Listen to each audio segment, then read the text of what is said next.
What's up guys? Today is International Homeless Animals Day.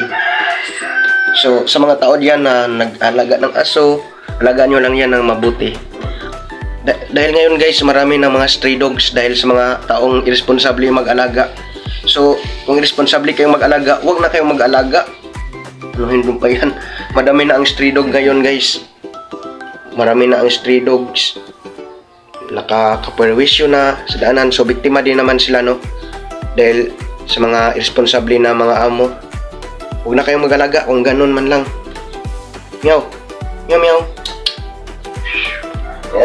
Nakalingon, no.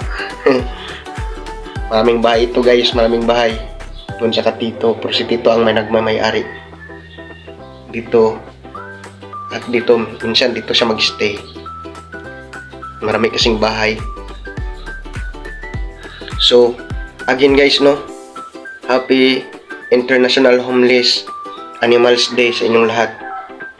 So, ngayon, kaya maraming tayong mayroong dog catching dahil marami na ang napiperwisyo ng stray dogs. Nakapinsala sa daanan. Meow, meow. Ari ba? Nigawas na. Nakaperwisyo sa daanan. So, dapat maging responsable kayo kung makadisgrasya ang mga hayop. Kasi, maraming nang nadisgrasya. Kapag nakadisgrasya, ayun na, nasa kanila yun. Pero kapag pag nasasaktan ang hayop nila, yun, magagalit. Kapag hinahunting, kapag nakuha ng dog catchers, magagalit. Tapos naman, irresponsable naman. Pag makadisgrasya, ayaw managot, hindi aangkin. So, by the way guys, no, alagaan nyo mabuti ang inyong mga hayop, no? Aso, Canis familiaris or yung pusa, Felis catus. So alagaan nyo mabuti dahil ngayon ay Happy International Homeless Animals Day. That is it.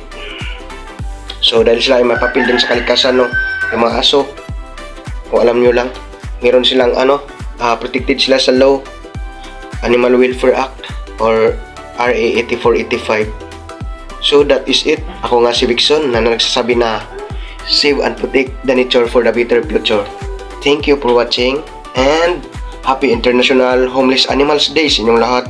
Keep safe.